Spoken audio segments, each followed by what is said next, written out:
Até que ponto o ato de estar sozinho é realmente bom e proveitoso?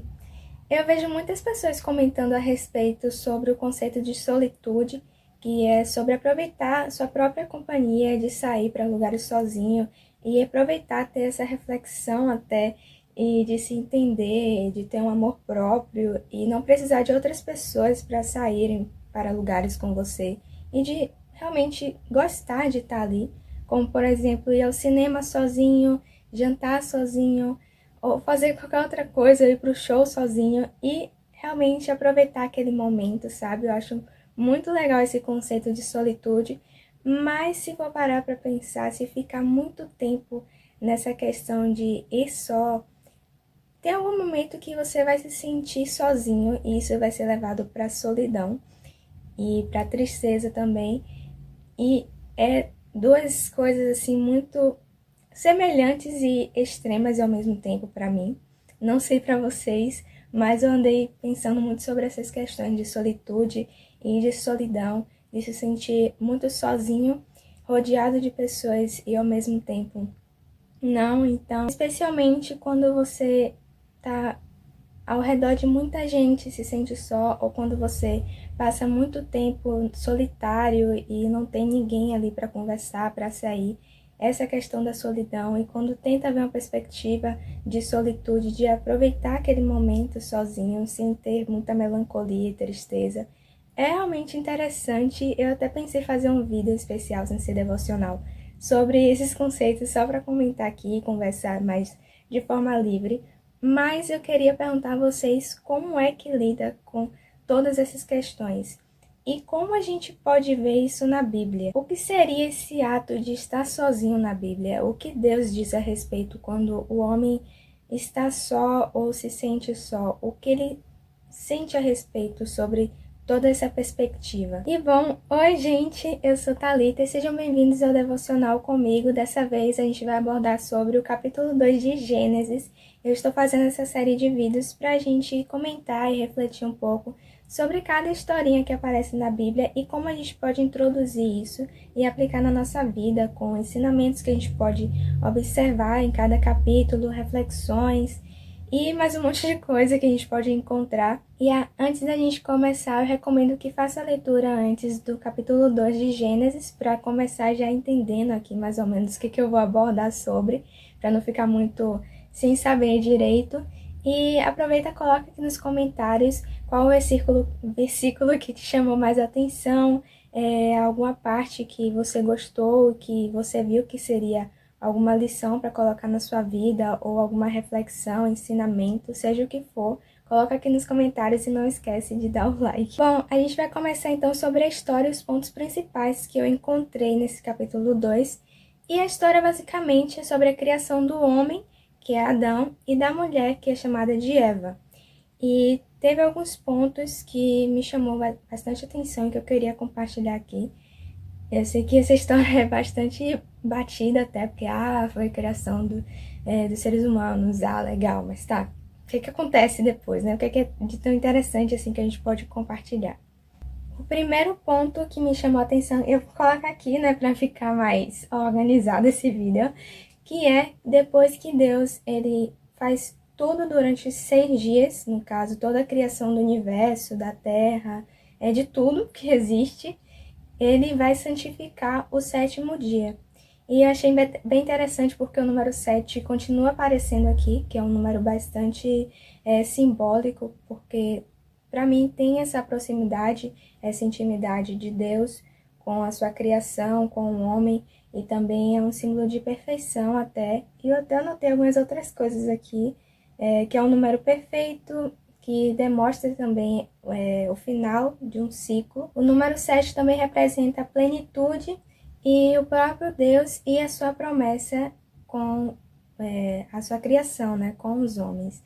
Então, o 7 é realmente um número bem completo, e isso me instigou muito a querer saber mais sobre a sua simbologia, porque de fato aparece muitas vezes em Gênesis, e não só em Gênesis, mas durante toda a Bíblia e todos os livros que estão dentro da Bíblia. Então eu fiquei bem curiosa a respeito disso. O segundo ponto que eu achei interessante é o surgimento do Jardim do Éden, que para mim significa a aproximação de Deus com os seres humanos, com Adão e Eva.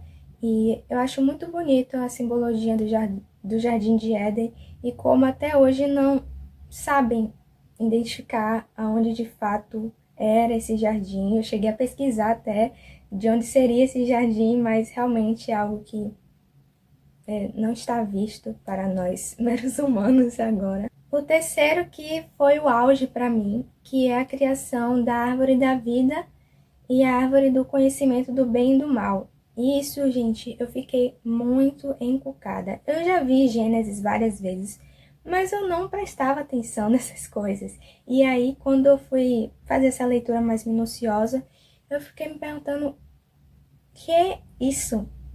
Que árvore, que árvores são essas? Porque, tipo, árvore da vida e árvore do conhecimento. Não tem resposta definitiva. Vamos continuando. E o último ponto, que é o auge do auge para mim também, foi que pela primeira vez na Bíblia, Deus viu que algo não era bom, fazendo um contraste até com o capítulo 1, porque Deus viu que algo era bom e fez acontecer, como a gente viu no vídeo passado, mas esse daqui é totalmente diferente.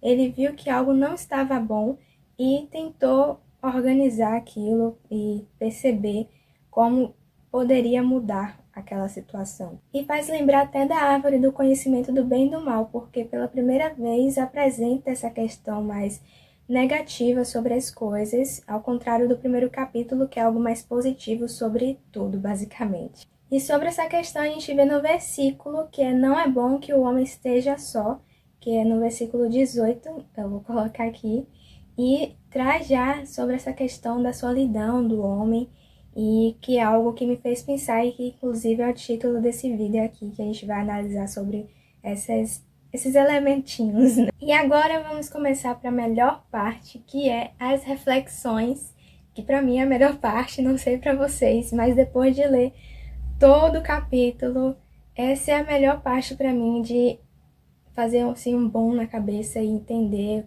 o que estava rolando ali, que eu posso aplicar na minha vida e que eu posso refletir também, coisas que estavam no passado e que ainda estão presentes no, no momento atual. A primeira reflexão é que Deus santifica o sétimo dia. No caso, nesse sétimo dia, ele deixa para descansar. E aí eu faço um questionamento de volta para vocês.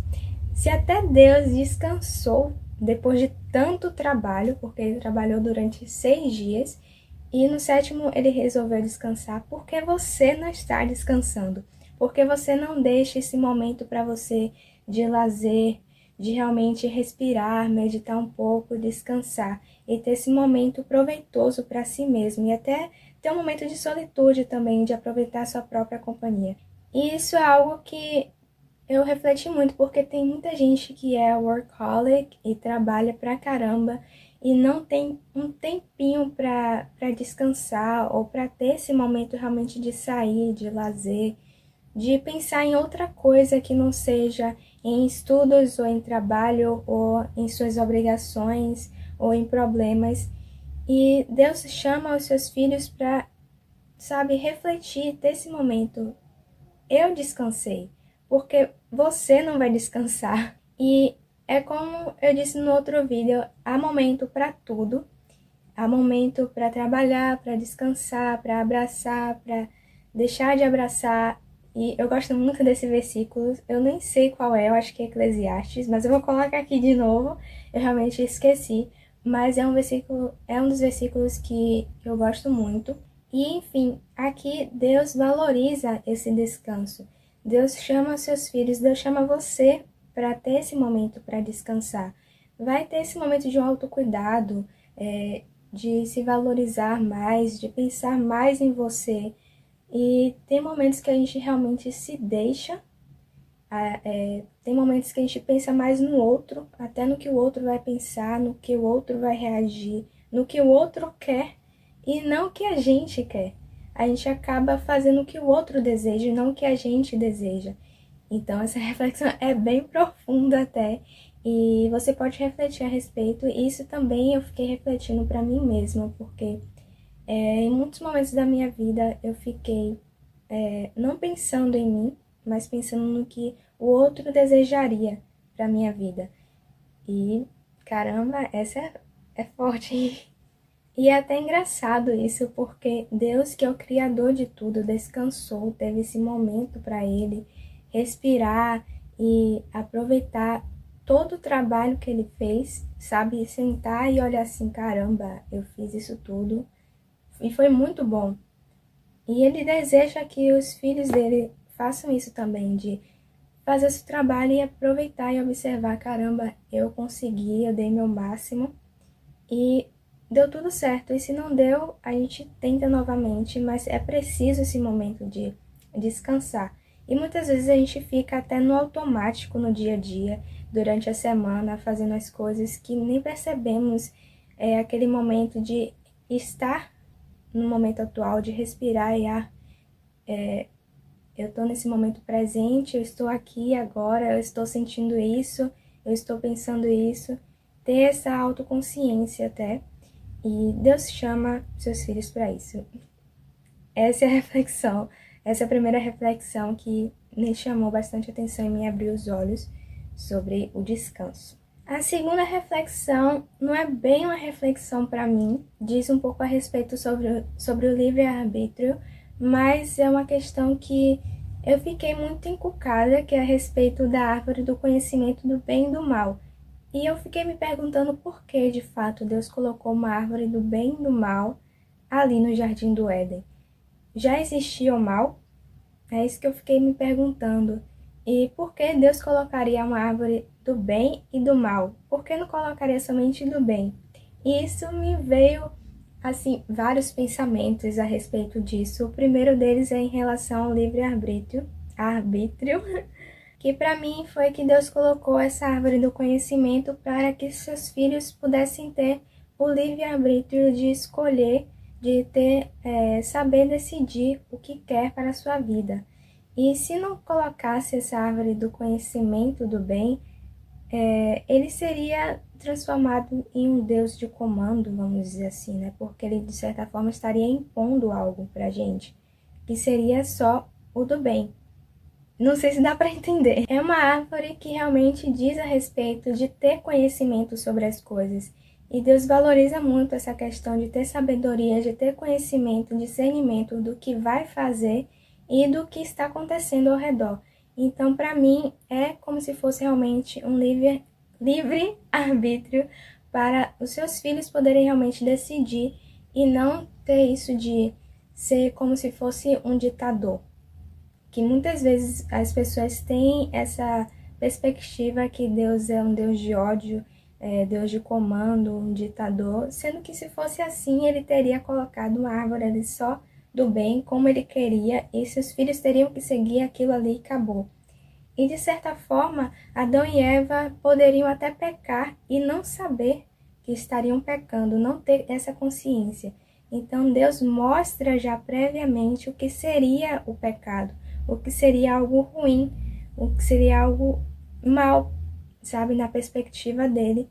E então ele traz essa árvore do conhecimento do bem e do mal para que seus filhos se certifiquem de saber quais ações, pensamentos, palavras são boas e ruins.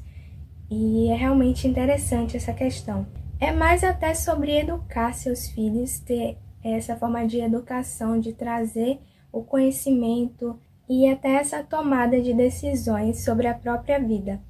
É muito legal isso, porque a gente toma conta da nossa própria vida, a gente decide o que a gente vai fazer, se vai ser bom ou ruim, se a gente vai seguir pelo caminho bom de Deus e vai ter sua honra, suas bênçãos, ou a gente vai seguir mais pelo caminho ruim de fazer o mal, das trevas. Enfim, ele dá essa escolha para a nossa vida. A terceira reflexão é sobre a outra árvore, que é a árvore da vida. E eu também fiquei muito encucada com essa questão de por que uma árvore. Então eu pesquisei sobre o conceito da árvore, o que seria, e achei bem interessante, porque, como o próprio nome diz, é a árvore da vida. e ela apresenta uma conexão com o divino, o eterno, o amor e a cura. E é interessante porque a árvore, ela meio que simboliza realmente a vida dos seres humanos, porque ela demora muito para nascer, porque ela vai construindo suas raízes na terra, depois seu tronco, os galhos, as folhas, os frutos, e demora realmente uma eternidade para a árvore de fato se formar. E isso simboliza um pouco da vida do ser humano, né? É uma simbologia bem interessante e bonita. E a quarta reflexão, e a última, que é finalmente sobre o título do vídeo, é sobre a solidão de Adão. Até Deus viu que para Adão seria ruim ficar só, e ele poderia se sentir sozinho, e isso acabar acarretando numa solidão, numa tristeza, melancolia, depressão, de ser o único ser humano ali naquele planeta gigantesco, naquele mundo cheio de coisas, de inovações e descobertas que ele poderia fazer, mas sozinho.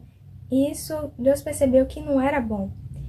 E essa questão me veio até pensar sobre o ser humano ser um ser sociável. O ser humano precisa de pessoas ao redor, precisa de ter essa interação com as pessoas, tanto para aprender, tanto para socializar mesmo, porque, pelo que eu vi, tem até pesquisas sobre isso, que realmente é bom para o ser humano sair e interagir com outras pessoas, e isso está na Bíblia, é bem legal. Ou seja, o ser humano foi feito para ter alguém ao lado dele, para ser um ser humano sociável. Ou seja, o ser humano foi criado para não ficar sozinho, não se sentir só e ter essa solidão. Como foi com Adão, ele estava só e Deus então criou uma companheira para ele, para ser sua amiga, para ser seu amor e estar juntos naquela jornada de descobertas, de aventuras, de conhecer o mundo afora, de aprender diversas coisas juntos. E claro, gente, é muito mais legal aprender algo, descobrir algo com alguma pessoa ao seu redor, com alguém especial ali com você, de descobrir as coisas e aprender coisas novas e se interessar por algo juntos. É muito mais divertido, com certeza. Ainda mais ser feliz com a pessoa especial ao seu lado. Claro que encontrar algo e ficar feliz sozinho é legal, é interessante, mas é muito melhor quando a gente compartilha a nossa alegria. Não sei pra vocês, mas eu gosto muito desse sentimento de compartilhar a alegria, compartilhar coisas boas para as pessoas especiais que estão ao nosso redor, que a gente ama muito. E isso tudo tira esse fato da solidão, né? A gente, como posso dizer, é como se tivesse um conforto de ter as pessoas ali ao seu redor para compartilhar. E que bom até que Deus percebeu isso e deu uma companhia para Adão, que é seu amor, que era no caso seu amor e sua amiga. Mas a gente sabe que a história se caminha para algo bem complicadinho com os pecados e tal, mas aqui nesse vídeo é focado apenas na solidão. E eu queria até saber sobre vocês, o que vocês acham sobre essa questão da solidão, sobre se vocês gostam de se sentir sozinhos ou não, se gostam de compartilhar as suas felicidades, as suas conquistas com as pessoas que você ama, e o que você refletiu a respeito sobre essa questão de se sentir só e de ter alguém ao seu lado. Enfim, acabou por aqui. Espero que vocês tenham gostado desse devocional. Eu tentei fazer uma organização melhor do que o vídeo anterior, porque eu achei um pouco bagunçado até nas minhas ideias. Então, eu resolvi até fazer um roteiro de vídeo, gente. Pois é, eu fiz isso e até que me ajudou bastante para entender o que eu ia seguir. Mas se você gostou, dá o curtida aqui, dá o like e comenta aqui embaixo o que mais te interessou, qual o versículo que mais te chamou a atenção e o que você espera também nos próximos vídeos, nas próximas reflexões. Vejo vocês na próxima. Tchau!